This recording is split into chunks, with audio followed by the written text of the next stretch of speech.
Thea the Awakening is another one of those games which I put down for a long time after suffering through hours of confusion. I'm here to give you the fastest possible tutorial so you can start playing Thea the Awakening ASAP. The strategy of Thea concentrates around your settlement. The bulk of gameplay is in forming expeditions which forage resources used to craft equipment, tools, and to develop the settlement. Gameplay takes place over a hexagonal grid with an 18-turn day-night cycle. That's 9 turns of daylight, 9 turns of darkness. Foraging, crafting, and construction occur in the main settlement. To collect different and better resources, expeditions must form a camp at a resource point on the map, where they can then collect the resources, which may be used in construction to create advancements for the settlement and craft stronger equipment. Each settler in an expedition consumes food and fuel. Fuel are burnable items like wood, coal, or straw. Basic food items and fuel can be collected at the settlement and are typically collected constantly. If you do not find food and bring fuel with your expedition, you will slowly starve to death.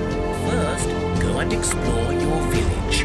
Check the inventory to see your stocks and send people to gather food and fuel, like wood.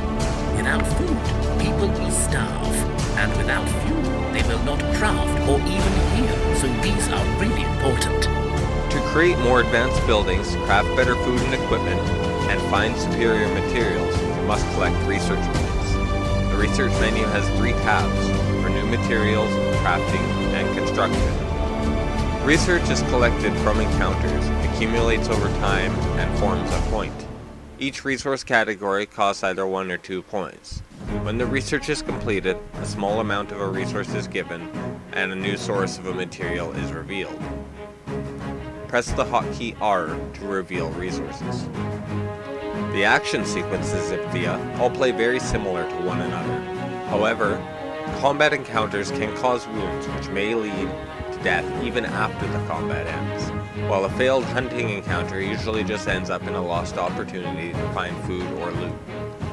The number of skulls above an enemy's mob will estimate its difficulty from 1 skull to 5. Events take place in 2 phases, alternate turns of laying out 1 or 2 cards at a time, with position determining attack targets. Each side takes turns placing 1 or 2 cards at a time until all playable cards are laid down. Each card is able to attack the card next to it. Different weapon types and bonus effects enable better combat strategies. After 2 rounds of combat, all remaining cards and all cards removed from play via abilities are reshuffled and combat begins over again from the placement phase. Each character has a base class and is fully equipable and fully customizable on the world map. Animal companions can join during events and may also equip some gear. Avoiding combat wounds is of utmost importance. Wounds taken in battle, even ones which do not reduce the HP to 0, can still be fatal over the course of several turns. It is vital to delay your enemy's attacks, force him to discard his offensive hand, and arrange your warriors to strike first, killing the enemy before they attack. One way to avoid fatal injuries is to use armor and shield low HP units. Armor creates a buffer which prevents taking wounds. Another is to recruit a medic, which reduces the odds of dying from wounds. Choosing less risky event options, such as sneak, can lead to reduced loot, but can sometimes also reward permanent bonus stat points. Caught them unaware. Your loot may not be as plentiful as a straight fight, but you did not risk getting wounds, so your people will not have the danger of dying now. Each encounter type utilizes a different skill set.